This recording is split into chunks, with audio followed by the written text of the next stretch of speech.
Patna collegiate की पूर्व प्राचार्या बिमला कुमारी ने अपने शिष्य पत्रकार व समाज सेवी जैनेंद्र को श्रद्धांजलि देते हुए मृत्यु के बाद अंगदान का प्रण लिया।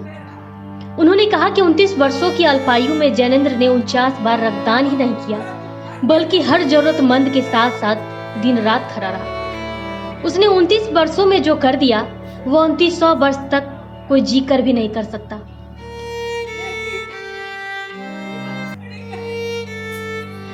जैनेंद्र ज्योति की पहली पुण्यतिथि पर पटना के बिहार इंडस्ट्री एसोसिएशन सभागार में आयोजित रक्तदान शिविर में पद्मश्री गोपाल प्रसाद ने कहा कि स्वर्गीय जैनेंद्र पत्रकारिता के जरिए समाज सेवा के उदाहरण थे। जो समाज सेवा को प्रेरित करता है, ये पत्रकार और वो पत्रकार है अमर उजाला के, जिन्होंने कभी सर झुकाया नहीं।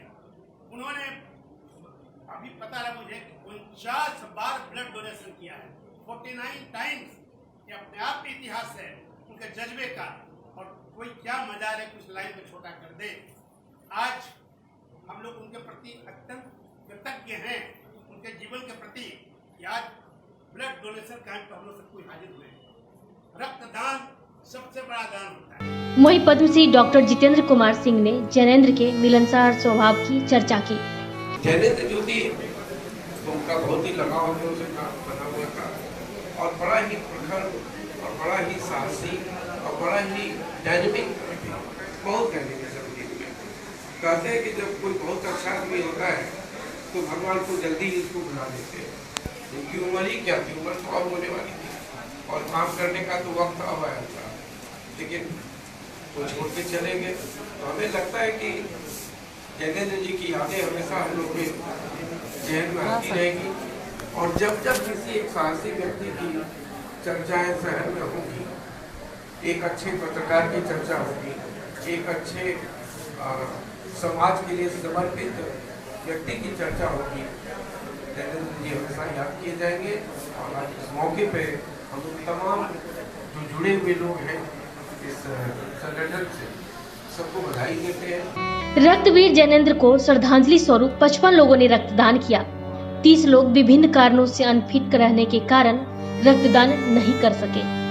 बिहार इंडस्ट्री एसोसिएशन में बुधवार सुबह 11 बजे से कैंप था, लेकिन सुबह 9:30 बजे से ही लोग रक्तदान करने लगे। सुपर 30 के संस्थापक आनंद कुमार ने कहा कि जैनेंद्र ज्योति मेमोरियल फाउंडेशन से बड़े बड़े डॉक्टर और सामाजिक कार्यकर्ता जुड़े हैं। इनके प्रयासों से बेसहारा लोगों को जिंदगी की बड़ी ताकत मिलेगी। तो वो सडन डेथ जो होता है, सडन लॉस जो होता है, उसके बाद इंसान टूटता है, उस दर्द को वो व्यक्ति ही समझ सकता है जिसके साथ ऐसी घटना घटी। मैं उम्मीद करता हूं कि आज इसी भावना के साथ जितेंद्र जी जो जैनेंद्र जी के याद में काम शुरू किया है, उसकी चर्चा हो, उसका फैलाव हो, और मेरी शुभकामनाएं और साथ भी है कि इसका फैलाव सिर्फ पटना में नहीं, बिहार में नहीं, बल्कि पूरे देश और दुनिया के जगहों पर हो। डॉक्टर दिवाकर तेजस्वी ने जैनेंद्र के स्वभाव की चर्चा करते हुए कहा कि उनके नाम पर कोई भी मरीज मेरे पास मुफ्त में इलाज करवा सकता है। मैं जैनेंद्र ज्योति और जितेंद्र ज्योति की जीवन जी सभी से विगत 10-15 वर्षों से बहुत करीब से जुड़ा रहा, और मैंने इस परिवार को विपरीत परिस्थितियों में सच्चाई पे चलते हुए, समाज के लिए चलते हुए, अपनी आधार मजबूत करते हुए बहुत विषम परिस्थितियों में आगे समाज के प्रेरणा स्रोत के रूप में चलते हुए देखा। मैंने बहुत करीब से अनुभव किया जब पिताजी की अर्धी डेथ हुई, माता जी बीमार थी, उस समय तीनों भाई की कसक हुई, और उस समय जो परिवार की विपरीत परिस्थितियों के भीतर अंदर रहते हुए इन समूह ने, और खासकर हमारे सबके प्रिय छोटे भाई जैनेंद्र जी की मृदु भाषिता, जो उनका आचरण, जो उनका व्यवहार, जो भी एक बार उनसे मिल लेगा उस पर वो अमिट छाप छोड़ने की अपनी क्षमता रखते थे। मेरी मुलाकातें भी इसी तरह से कभी कभी छोटे छोटे फंक्शन में कुछ ही समय के लिए हुई, लेकिन उनकी अमिट छाप हमारे पटल पर थी। उनकी इतनी पोलाइट नेचर, इतना मुस्कुराता चेहरा, इतना जज्बा, इतना समाज के लिए काम करने का इसी एज में इतना हौसला, वो हम पर अभी छाप पड़ा है। बीआईए के अध्यक्ष Ramlal Khetan, private school and children welfare society के राष्ट्रीय अध्यक्ष सैयद समायल अहमद, समाजसेवी सूरज सिन्हा, पत्रकार प्रवीण बागी ने जैनेंद्र के विभिन्न पक्षों की चर्चा करते हुए कहा कि हर साल इस तरह की उन्हें श्रद्धांजलि दी जाए। मां वैष्णो देवी सेवा समिति के मुकेश सिसारिया ने कहा कि यह सिलसिला कभी नहीं रुकेगा। पत्रकार मनीष कश्यप ने कहा कि जैनेंद्र ज्योति की तरह हमें भी अपनी कलम में वही धार रखनी है ताकि समाज में एक मिसाल कायम हो सके। एक पत्रकार थे जो 29 साल के उम्र में 50 बार से ज़्यादा उन्होंने ब्लड डोनेट किया है। तो सबसे पहले तो कोरोना में वो नहीं रहे तो उनको सत नमन और श्रद्धांजलि। लेकिन मैं यही कहूँगा कि लोकतंत्र का 4 स्तंभ है और चारों स्तंभ में सबसे मजबूत स्तंभ है पत्रकारिता, और वही 3 स्तंभ को संभाल के रखता है। तो ऐसे ऐसे पत्रकारों का समाज में जरूरत है। लेकिन क्या करें, कोरोना ने ऐसे बहुत सारे मित्रों को हम लोगों से जुदा कर दिया, और आज अगर हम लोग सुरक्षित हैं, कुछ अच्छा कर पा रहे हैं, तो उसमें ऐसे ऐसे पत्रकारों का बहुत बड़ा योगदान था। मैं मतलब कि यहाँ पे क्या बोलूं मुझे समझ में नहीं आ रहा है, बस इतना ही बोलूंगा कि हम लोग जो हैं वो अपने कंधों पे बिहार को, देश को संभाल के रखे हैं, और अगर हम लोगों का कंधा में दीमक लगेगा तो शायद देश में दीमक लग जाएगा, बिहार में दीमक लग जाएगा। इसलिए हम लोग ईमानदारी पूर्वक, निष्पक्षता के साथ, चाहे कोई भी हो, उसके खिलाफ हम लोग आवाज उठाएंगे। अगर गलत है तो, सही है तो साथ देंगे। एक बार मैंने वीडियो बनाने के क्रम में अपने खास दोस्त के मौसा जी को सस्पेंड करा दिया था, यहीं पे पटना में ही। फिर उसके बाद से मुझे बोला गया कि डिलीट कर दीजिए वीडियो, ऐसे वैसे नहीं किया मैं। तो हम लोग पत्रकार हैं, हम लोगों का कोई अपना नहीं और कोई पराया नहीं होता है। जो सही है उसका साथ देंगे और जो गलत है उसके खिलाफ रहेंगे। तो ऐसे ही हमारे जितेंद्र जी थे, और हम लोग भी उनके पद चिन्हों पे चलने का प्रयास करेंगे। संयोग से उनका भी उम्र आज के समय में 30 साल हो रहा होगा। एक साल पहले 29 साल की उम्र में उनका देहांत हो गया, और आज हम लोग, मेरा भी उम्र 30 साल है। तो हम सभी जितने भी युवा पत्रकार हैं या जूनियर पत्रकार हैं या सीनियर पत्रकार हैं, एक बार पत्रकारिता का नया आयाम कायम करें। और कोई भी पत्रकार जो है बेईमान नहीं होता, ये तो सबको पता है। सिस्टम और समाज बेईमान बनाने का प्रयास करता है, लेकिन फिर भी हम लोग ईमानदारी से काम करेंगे और बिहार तथा देश को बचाने का प्रयास करेंगे।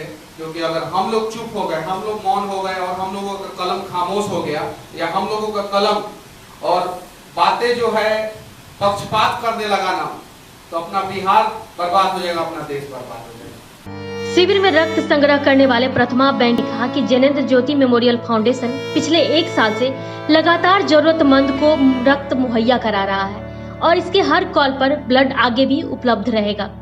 इस मौके पर फाउंडेशन के रोहन आनंद, रामनंदन, प्रथमा के शुभम, क्रिएटिविटी के राजेश बजाज सक्रिय रहे। शिविर में परंपरा फाउंडेशन की ओर से दवा, जिला स्वास्थ्य समिति की ओर से कोरोना जांच और हनुमान केयर की ओर से लैब जांच व्यवस्था की गई थी। वहीं दूसरी तरफ रक्तवीर जैनेंद्र ज्योति की पुण्यतिथि पर बेगूसराय के बखरे स्थित उनके पैतृक गांव में अलग अलग जगहों पर उन्हें श्रद्धांजलि दी गई। श्री विश्व बंधु पुस्तकालय में रक्तवीर जैनेंद्र ज्योति की अतुलनीय योगदान की चर्चा हुई। वक्ताओं ने कहा कि उनके द्वारा किए गए अद्वितीय कार्यों से युवाओं को प्रेरणा लेनी चाहिए। बखरी के अलग अलग इलाकों में गरीबों के बीच राशन और बच्चों के बीच कॉपी कलम भी बांटे गए। आपको ये जानकर शायद हैरानी होगी कि महज 29 वर्ष की आयु में रक्तवीर जैनेंद्र ज्योति ने 49 बार रक्तदान किया था। दिल्ली के राष्ट्रीय दैनिक अखबार के बतौर उप संपादक कार्यरत जैनेंद्र ज्योति बीते वर्ष कोरोना काल में पटना आए थे। इस दौरान भी उन्होंने थैलेसीमिया पीड़ितों के लिए पीएमसीएच में रक्तदान किया था। ब्लड डोनेशन की बात हो और हम लोग जैनेंद्र ज्योति जी का नाम नहीं लें तो ये हो नहीं सकता। आज आपको जानकर आश्चर्य होगा कि थैलेसीमिया पीड़ितों के दर्द को देखते हुए आज जैनेंद्र ज्योति जी नोएडा से पटना आए हुए हैं, सिर्फ और सिर्फ थैलेसीमिया पीड़ित बच्चों के लिए ब्लड डोनेशन करने के लिए। जनेंद्र भैया क्या बोलेंगे लोगों को? रक्तदान जरूर करें और अभी खासकर बहुत ज़रूरी है। अभी चूँकि लॉकडाउन के कारण लोग जो है नहीं निकल पा रहे हैं और ब्लड की कमी हो गई है, इसलिए जो है बहुत ज़रूरी है रक्तदान करना। पटना के आसपास के लोगों को क्या बताएंगे आप कि आज अभी यहाँ पे कैसा माहौल है सैनिटाइजेशन का या कोरोना का कोई डर वगैरह? हाँ, बहुत अच्छा है। यहाँ पे आते के साथ ही मेरा टेम्परेचर भी नापा गया और उसके अलावा सैनिटाइजर से हाथ धुलवाया गया और यहाँ बेड पर भी जो है बार बार सैनिटाइज किया जा रहा है और ब्लड डोनेशन कर रहा है। तो अच्छा है।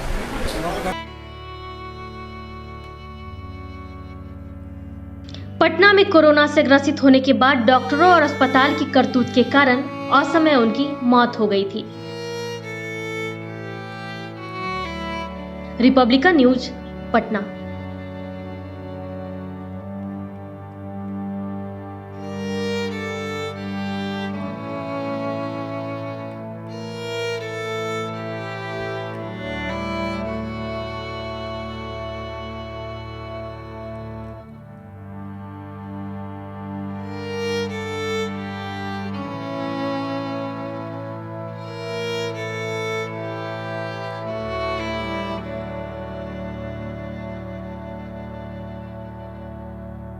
रिपब्लिकन न्यूज से जुड़ने के लिए सब्सक्राइब बटन दबाकर चैनल को सब्सक्राइब करें। नोटिफिकेशन प्राप्त करने के लिए यहाँ बेल को दबाएं। वीडियो अच्छा लगे तो लाइक करें और दोस्तों के साथ शेयर करना ना भूलें।